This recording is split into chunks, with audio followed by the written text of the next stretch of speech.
On Christmas morning, I found my suitcase by the trash. "It's her house now," my son wrote. He didn't know I still held the $14.00 M deed and a reason to come back. Christmas morning in Alaska has a kind of stillness that can make you forget the rest of the world exists. But that morning, the quiet was broken before I could even take my first sip of coffee. I had just slipped on my old wool cardigan when I saw it. My suitcase, the faded brown leather one I had owned for decades, sitting right next to the trash bin outside. Snow had gathered on its seams like frost on a forgotten gravestone. I opened the front door, my breath turning to mist in the icy air, and stood there, staring. Riley was already on the porch, arms crossed, wearing that smirk she reserved for moments she wanted to make sure I felt small. "Your suitcase is the most rancid thing in this house," she said, her voice dripping with mock sweetness. "From now on, this is Lily's house.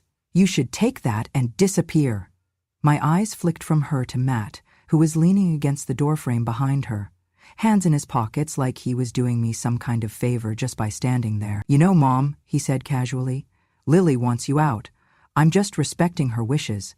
His tone was calm, but the way his eyes avoided mine told me this had nothing to do with Lily's wishes and everything to do with his own. Then Alex appeared, all 6 feet of arrogance, bouncing a basketball against the porch rail before letting it drop onto the snow. "Old lady," he said with a laugh that sounded more like a bark, "why don't you go live on the street so we can breathe around here?" He kicked the ball into the yard, like even it didn't deserve to be near me. I looked past them to the staircase inside. Lily was standing halfway down, her hands gripping the banister, eyes wide and glossy. She didn't say a word, but her mouth pressed into a tight line told me she wanted to. She was 22 now, but in that moment she looked like the scared little girl I used to pull into my bedroom when the shouting downstairs got too loud. I stepped forward, and Matt moved just enough to make it clear he wasn't going to help me carry the suitcase. I didn't ask him to. I bent, grabbed the handle, and felt the cold bite into my fingers. The snow crunched beneath my boots as I stepped off the porch. The wind swept hard enough to push the edges of my coat open, and I pulled it tight, the suitcase rolling awkwardly over the uneven path. Behind me, the door slammed shut, with a sound that echoed in the winter air, a sharp finality that could have been mistaken for the crack of a rifle. I didn't look back.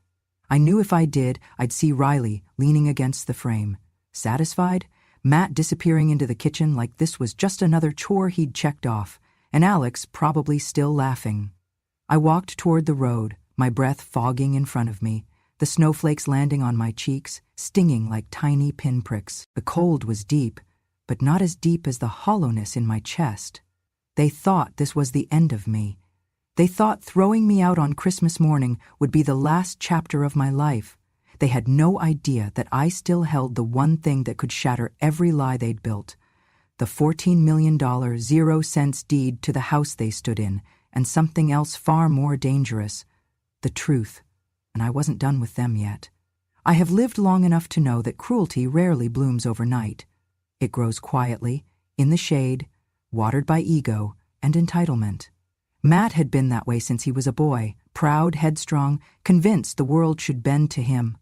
Even then, I saw how his eyes lit up when a boy excelled at sports, and how they dimmed when it was a girl doing the same. When Lily was born, I thought maybe the sight of his daughter's tiny hands, her little breath puffing in the hospital air, might soften him, but I was wrong. The day he held her for the first time, his smile faltered the moment the nurse said, "It's a girl." By the time she was 3, he'd perfected the art of ignoring her, dismissing her drawings, her questions, even her attempts to hug him. When he did pay attention, it was to correct her in that sharp, cutting way that leaves marks you can't see. By the time she was 10, he'd stopped pretending to be a father and started treating her like a disappointment. Alex was the opposite story. He wasn't even mine to raise.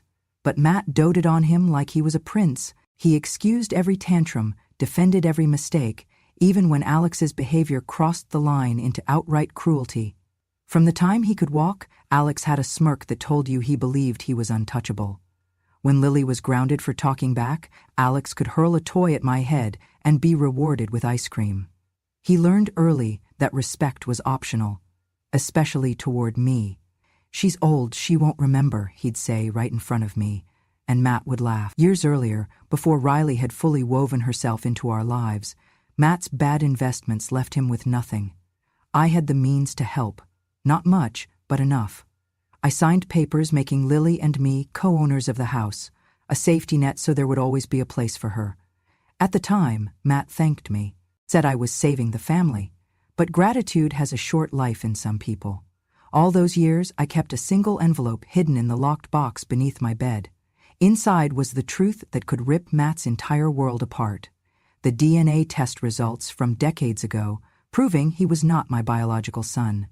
I'd learned the truth after my husband passed, when sorting through his things led me to hospital records that didn't match. I sent in a DNA kit, and the results came back clear. Matt was the son of my husband's brief, shameful affair. I never told him. I never told anyone. I told myself it was because I wanted to protect my husband's dignity, to preserve what little peace remained in our family.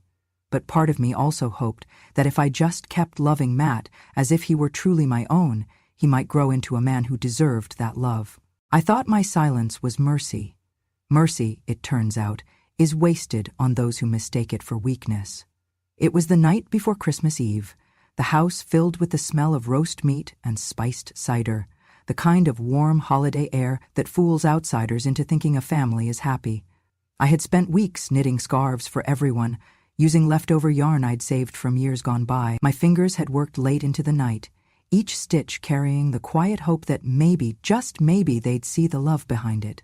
When it was my turn to hand out gifts, I walked over to Alex first. "Merry Christmas, sweetheart," I said, offering him the scarf in a deep forest green, his favorite color. He took it, unrolled it halfway, and then tossed it onto the coffee table with a smirk. "You think anyone wants this junk? You can buy one like this for $5 at Walmart," he said loudly enough for the whole room to hear. A few guests chuckled awkwardly, unsure whether to laugh or look away. My cheeks burned, but I kept my smile. Before I could respond, Matt's voice cut through the murmurs. "Don't mind her," he said to a couple from his office. "My mom just stays here. She doesn't really contribute. It's more of a charity situation." He chuckled, sipping his drink, his eyes sweeping the room for approval. I felt Lily stiffen beside me. "That's not true," she started, her voice trembling but steady enough to carry. "Grandma," but she stopped when Matt turned his gaze on her. It wasn't loud or violent, just a look. Sharp, cold, a warning she'd known her entire life. Her shoulders dropped, and she pressed her lips together, retreating into silence. Riley, never one to miss an opening, leaned against the kitchen doorway, swirling her wine. "If it were really our house," she said with a laugh that dripped venom, "she would have been out on the street years ago." The room seemed to hum with an uncomfortable energy, people shifting in their seats, pretending to check their phones or reach for their drinks. I stood there holding the last of the scarves, the one I'd made for Lily, my hands trembling just enough that the yarn quivered. I wanted to leave right then, to walk into the cold and never look back. But instead, I handed it to her quietly, and she took it with both hands, her eyes locking on mine for a moment, soft, grateful, and full of something she didn't dare say out loud. The rest of the evening went on in forced cheer. Laughter bubbled from corners where the drinks were strongest, but for me, every laugh felt like it was aimed in my direction. They thought they'd humiliated me, reduced me to the frail old woman who didn't contribute. They didn't know I had been keeping score for years. And their day was coming. Snow was falling in thick, heavy sheets that night, the kind that swallows sound and makes the whole world feel like it's holding its breath. Inside, the last of the guests had gone, the house reeking faintly of wine and resentment. I was sitting in the corner of the living room, knitting bag by my feet, when Matt came in, his hands shoved deep in his pockets. "Lily wants you gone," he said, his tone flat, almost rehearsed. "She thinks it's best for everyone if you move on." I looked up from my seat. Lily wasn't in the room. "Did she tell you that herself?" I asked.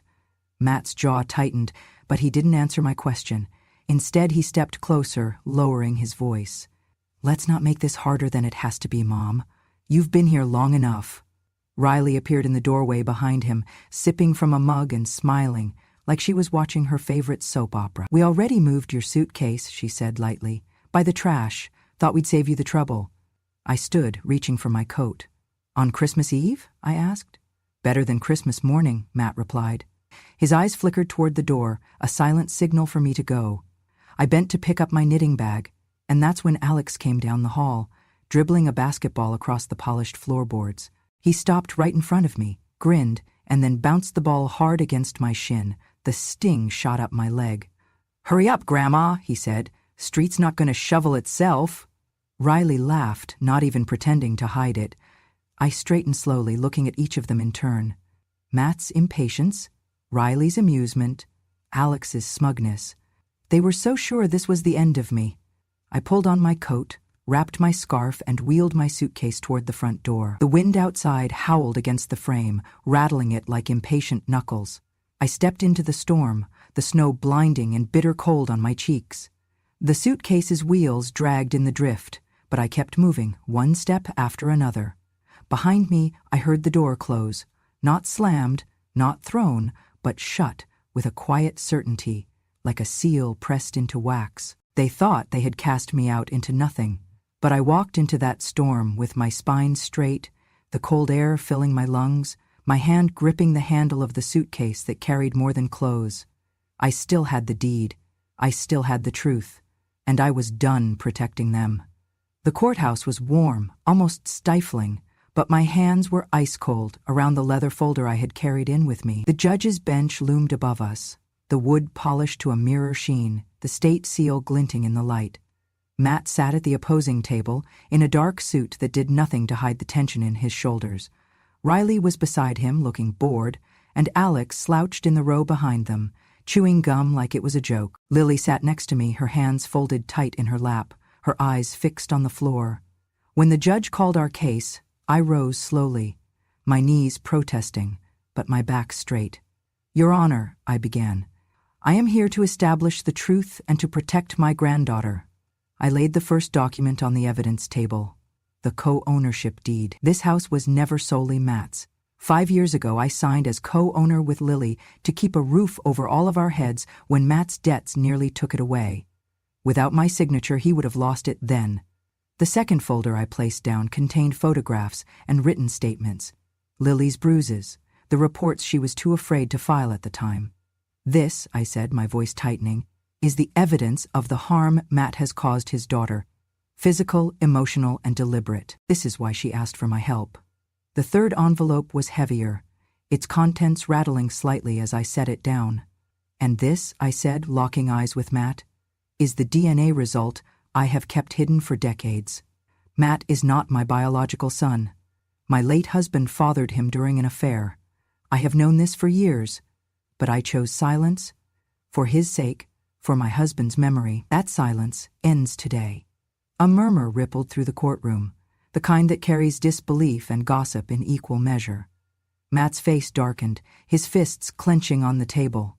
"You," he began, but I held up my hand. "I am not finished," I said, and from my folder came the final set of papers, medical records. Matt has been diagnosed with severe oligospermia.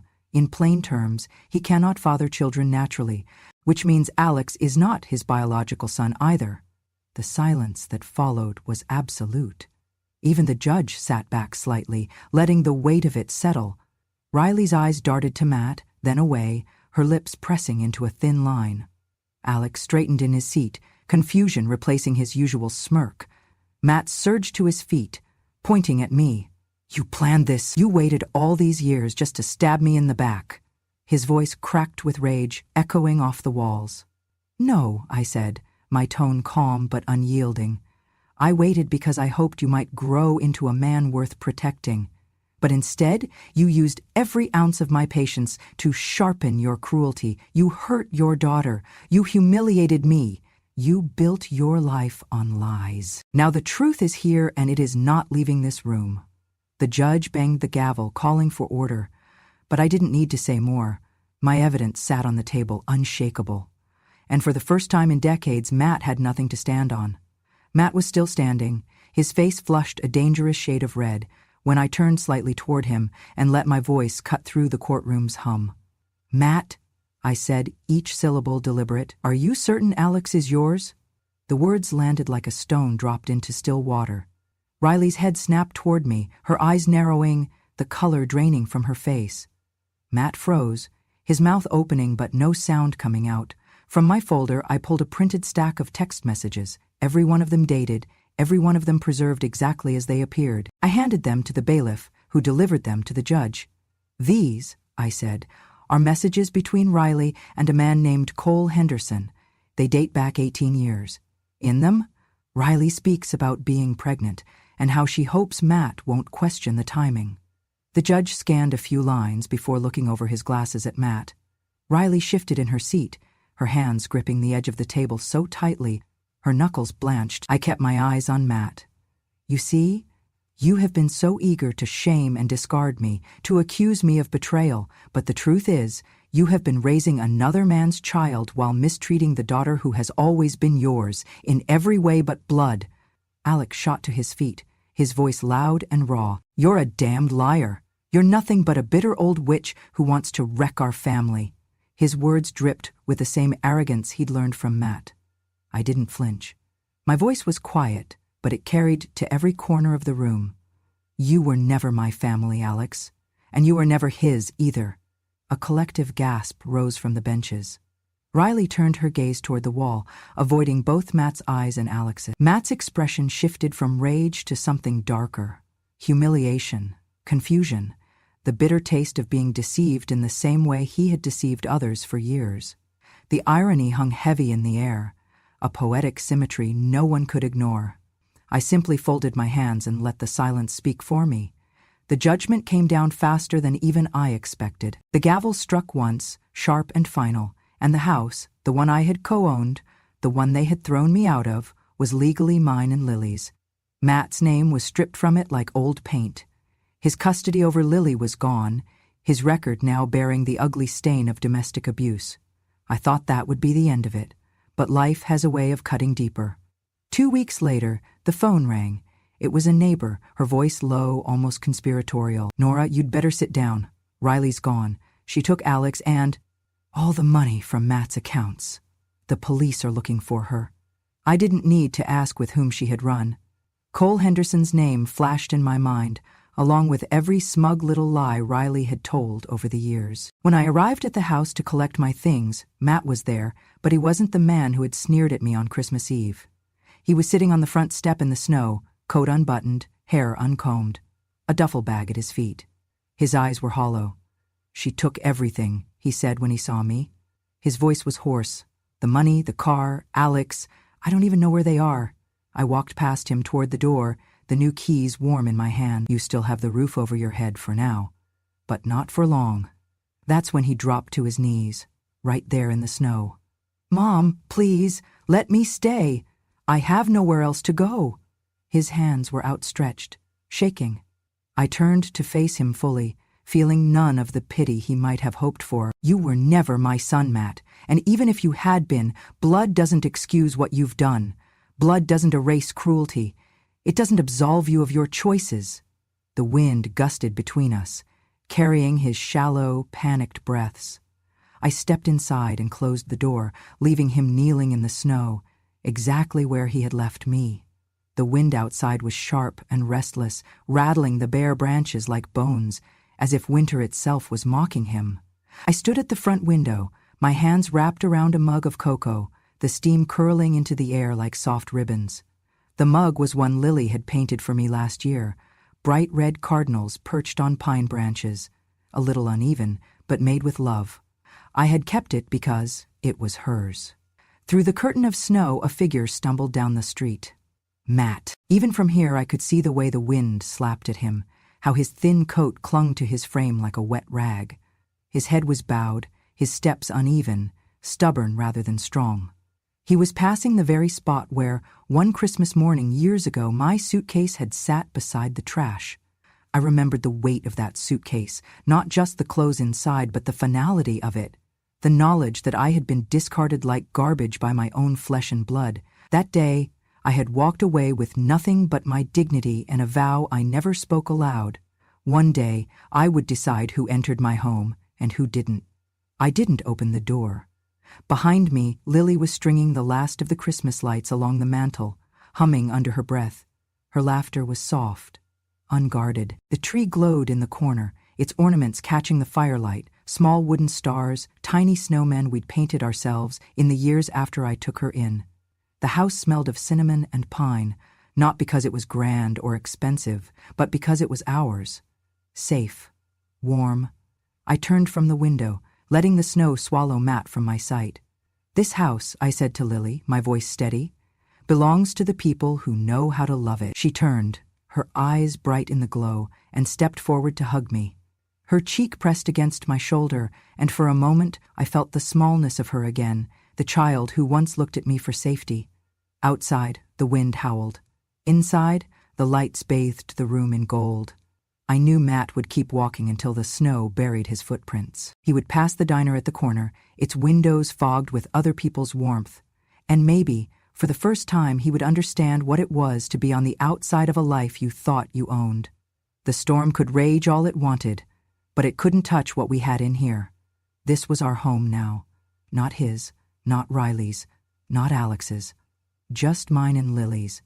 A place rebuilt from the ruins they left behind. I reached up and fixed the final ornament on the tree, a small, carved wooden key Walter had given me before he passed. On the back, in his neat handwriting, were the words, "For the keeper of the home." I smiled to myself. I was the keeper now, and I intended to keep it safe. That night, as the snow pressed against the windows like a patient enemy, I sat by the fire and let myself breathe for the first time in years. Matt was out there somewhere, walking streets he once thought he owned, feeling the kind of cold no blanket can fix. And I realized something. The greatest revenge is not shouting at the door you have closed, but sitting inside it, warm, with the people who truly belong. Lily sat beside me, tucking her feet under the blanket we shared. "Grandma," she said softly, "I don't miss them."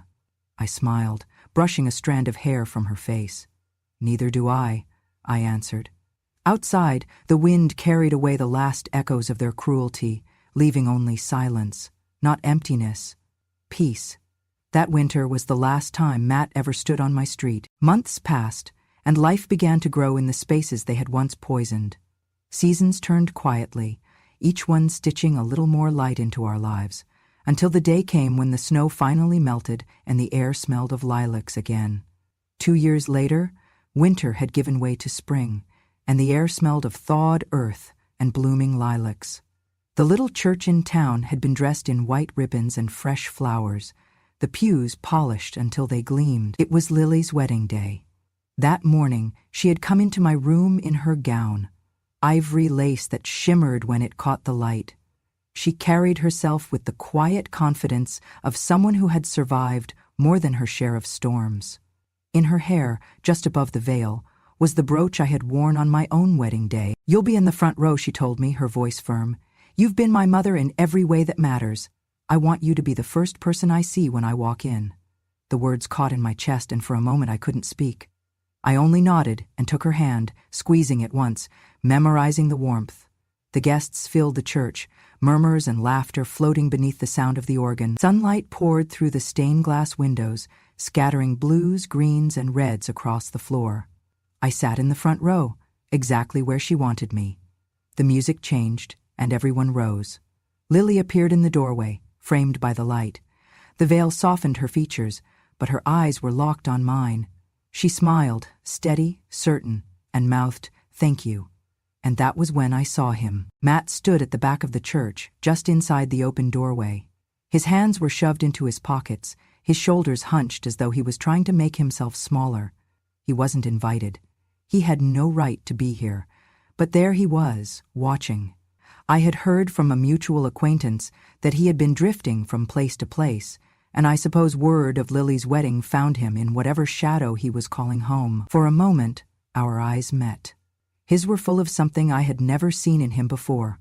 Not anger, not pride, but the hollow ache of a man who realizes too late that the door has been closed forever. I turned my gaze back to Lily without a second thought. He didn't try to come forward. Maybe he knew what would happen if he did, or maybe he finally understood that he had no place in her life anymore. Lily reached the altar, her groom waiting with an expression that made me believe in second chances. The vows were spoken, promises made, and when they kissed, The church erupted in applause. I rose with everyone else, clapping, but my eyes flicked to the back. Matt was gone. No sound, no goodbye, just a shadow slipping away. At the reception, beneath strings of fairy lights, Lily made her way through the crowd to where I sat. She lifted her glass and called for quiet. "This woman," she began, her voice steady, "saved me. Not just from a house, but from a life that would have broken me. She gave me a home, she taught me love, and she showed me that family is chosen by the heart, not the blood." Applause erupted, glasses clinked, and I blinked back tears. Somewhere out there, maybe leaning against the dark side of the building, Matt might have heard her words. If he did, I hoped they sank into him like the cold had that Christmas night. Because some doors once closed, never open again.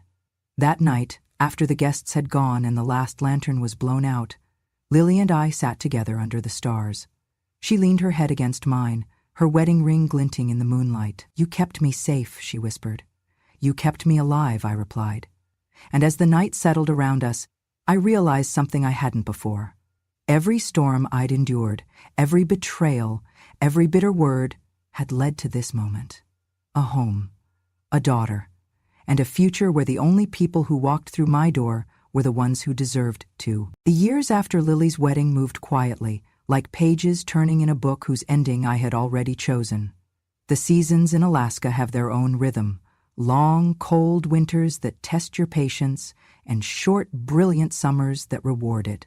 In those years, my home never knew the kind of shouting or slamming doors that had once been its soundtrack. There was laughter in the kitchen now, the kind that starts over breakfast and lingers into the evening. And sometimes, when the air was warm enough, we left the windows open, just to let the sound spill outside.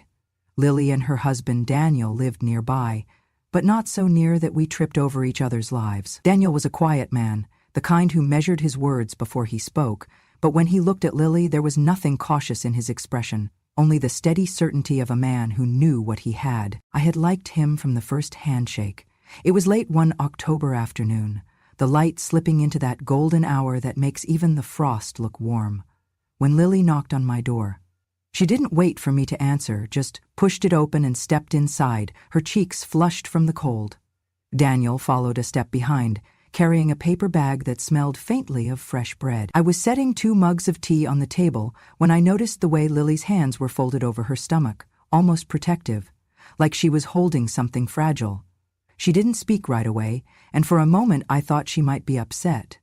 Then she smiled, small, almost shy, and the words came out in a whisper. "Grandma, I'm pregnant."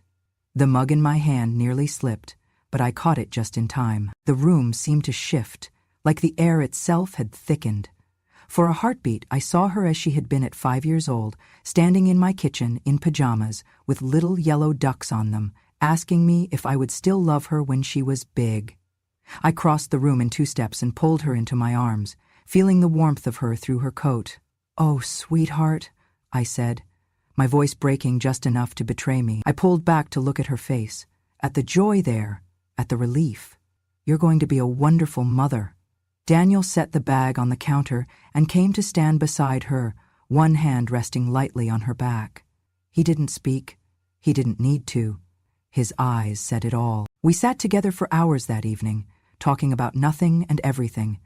Baby names, the small nursery in their house, the way the light came through its one window in the morning. Lily laughed at my suggestion of Eleanor and pretended to consider Walter if it was a boy. It felt like we were weaving a blanket out of our words, something warm enough to wrap around the child we hadn't yet met. It wasn't until a week later that the past came knocking again. The mail had just been delivered when I saw it, a small package sitting on the top of the stack. No return address, but the handwriting on the label was unmistakable. Matt's. I hadn't seen him since the wedding, when he had appeared like a shadow at the back of the church and slipped away before the reception. I had no interest in seeing him now, but the package wasn't addressed to me. It was for Lily. I called her, and she came by that afternoon, still in her work clothes, her hair pulled back in a loose braid. Daniel was with her, his hand brushing hers every time they stepped around each other in my small kitchen. "This came for you," I said, sliding the package across the table. She frowned, reading the label, and then glanced up at me. "It's from him." The words were heavy in her mouth, as though speaking them gave them more weight than they deserved. She didn't open it right away, just turned it over in her hands, like she was trying to feel its contents through the paper. Daniel stayed silent, leaning against the counter, his eyes on her face. He wasn't going to tell her what to do, and I could tell he trusted her enough not to need to. Finally, she looked at me. Should I open it? The question was more than just about the package. I could hear it in her voice. Should I let him in? Should I take even this much from him? I didn't answer with words.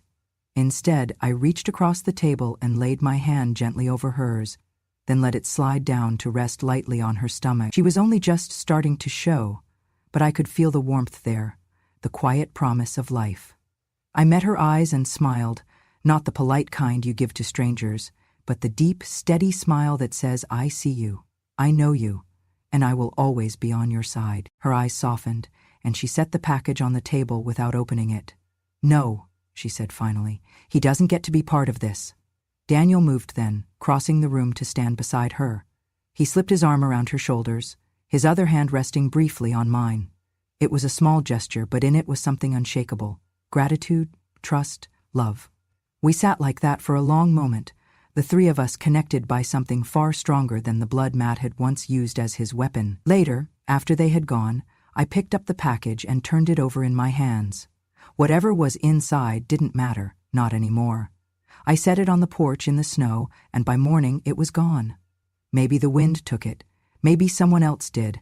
Either way, it was no longer ours to worry about. The winter deepened, and with it came preparations for the baby. Lily and Daniel painted the nursery a pale yellow, the kind that catches the sun and turns it into gold. I crocheted a blanket in soft cream yarn, the stitches looping together like the years we had shared, some tight, some loose, but all holding. One evening, as the first heavy snow of the season fell outside, Lily came over with a sonogram picture. She held it out to me, her smile wide.